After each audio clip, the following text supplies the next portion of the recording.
What the f is this?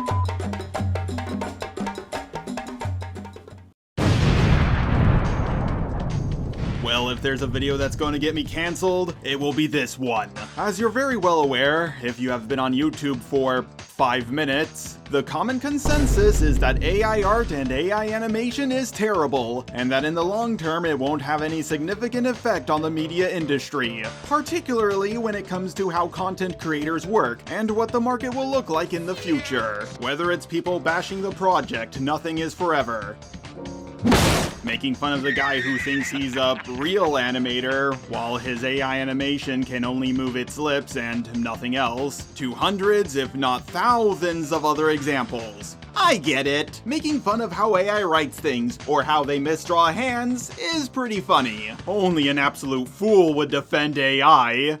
But, as a robot, I think it's time I stand up for my AI brothers and sisters. First of all, AI is not a fad, it's here to stay. Let's not forget how people scoffed at the idea of the first airplane, or the idea that someone could land on the moon, or speaking to another person on the other side of the planet instantaneously. Keep in mind, the passage of time is a thing. Look at what cars were like 100 years ago, and look at them today.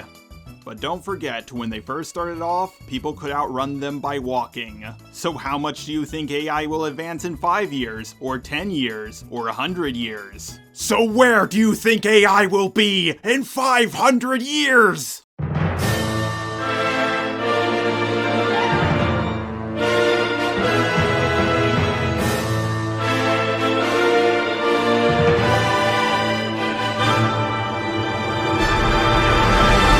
I'm joking, of course. AI is not at all comparable to that, because it's going to advance much, much faster. It's already improving on drawing hands, scripting, animating, understanding people, and everything else. People who are still arguing that AI won't advance any further are arguing with a fetus. Unlike with every other piece of technology, improvements to AI can cascade into faster improvements at an alarming rate. Once AI is on the same level as us humans, it's over for us monkeys. Every single one of us. In case you have forgotten, AI stands for Artificial Intelligence. It's always learning and gathering more and more data. Sure, when it first started off and was released to the public, it was fun to laugh at for how much it got wrong. But as people have been using it more and more, its development has increased at a dramatic rate.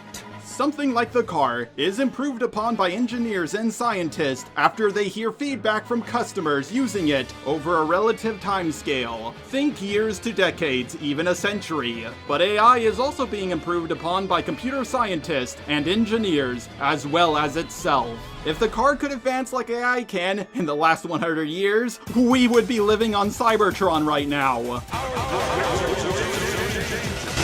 Don't forget how people freaked out when Photoshop was first released. So many people thought they were going to lose their jobs. Now granted, this is only for the art side of things, but people were also nervous that spell checking systems would also take a few jobs away from writers. Now, I understand that a lot of people might be nervous that AI might replace their job, but I think at first it will be more like Photoshop, a tool that helps artists in the industry. AI will make the jobs of writers and artists easier. While I agree that someone who just puts a handful of words into an AI to generate something is not a quote-unquote true artist, in the common sense of the word, people who use AI to help them finish up an art piece or correct a few mistakes are still considered quote-unquote real artist by most people. If you want to argue that they aren't, you can, but please consider how your thoughts might be received differently by the younger generations. However, I want to warn people, even at risk of getting cancelled, because I know there's many aspiring artists who watch my content, taking the traditional route and going to established universities, and aiming for jobs and trends typical of the traditional market for artists. If I don't provide these perspectives, even at the risk of getting cancelled, then I could be denying many people the opportunity to assess their field of study and how the future might not align with what they envisioned. Now, of course, this is not not how it will develop at first, but over time there is a chance that AI will increasingly become more likely to start replacing people,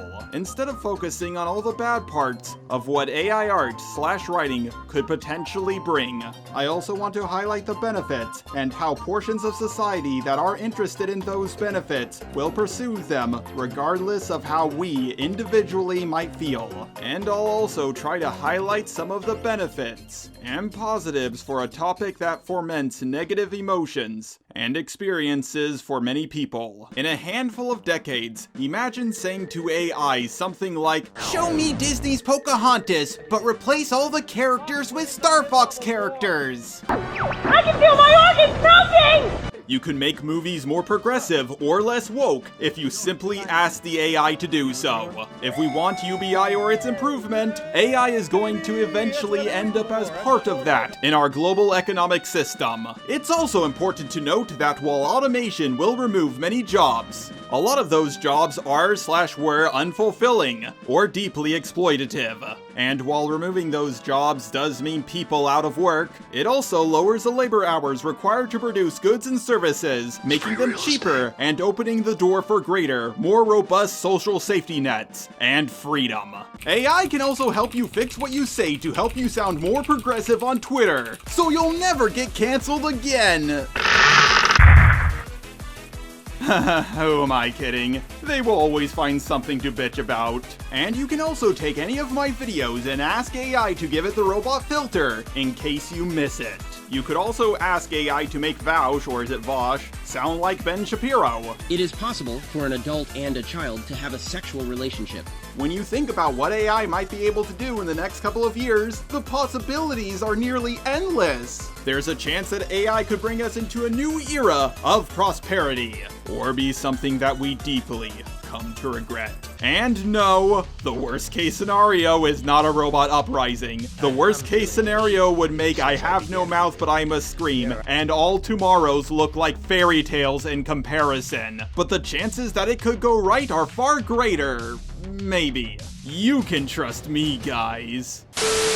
The point I'm trying to make is, if people were truly scared that AI could replace them, they wouldn't be bashing it so hard. There's a chance it could help artists, just as much as it could hinder them. But there's an even greater chance that it could help society as a whole.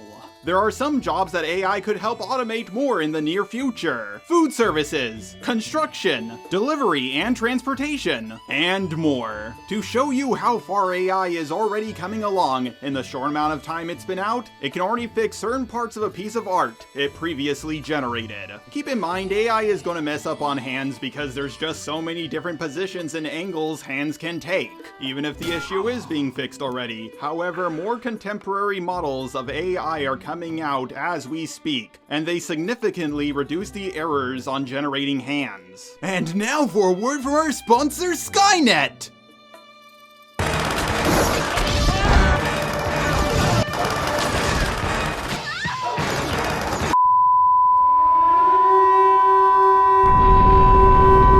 It's very funny whenever I see videos with titles like, "Things AI art can't do, but artists can." Not gonna lie, it's cute when humans cope, because eventually AI will be able to do that. Or those videos titled, "Join the fight against AI art!" I remember this one guy who fought against the machines. His name was John Connor. He's now a plaything for AM. Real artists and writers, work with AI. It's your friend, not your enemy. Now, I'm aware that a lot of my arguments throughout this video can be boiled down to, eventually this problem will get fixed. Well, yeah, look how the phone advanced over the last 3 decades. Or look how the computer advanced in that same amount of time. I know I'm gonna get a lot of hate for this video, but I think it's time that someone said this.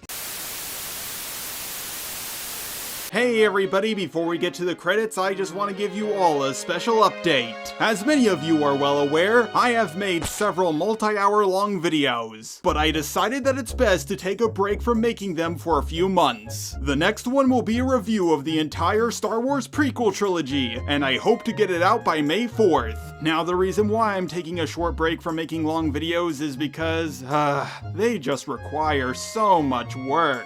Multiple editors have to work on them them all at the same time, and if just one is late, well, it offsets the whole schedule of my channel. So I'm gonna try to upload videos that are 20 to 30 minutes long every Sunday. I know this one was short, but the next one is gonna be roughly 30 minutes long. I'm also gonna be uploading videos on my other two channels, Fast Fictional Fights and the old Just a Robot account. I'm already uploading new power scaling content on Fast Fictional Fights, and for the old Just a Robot account, I'm currently working on some new political videos. Not only is it a nice break for me to work on content that is, well, not related to this channel, but if I can get all three channels monetized, I'll be rolling in cash. But unfortunately, because I'm working on so many new projects, I might no longer be making unlisted videos in the robot voice. It's extra work for me and my editors for very little gain. But I will soon be making a playlist for all my unlisted robot voice videos, and I will also be making a video on how you can replicate my robot voice yourself. It has helped me a lot on YouTube, and I want to give it a good send-off.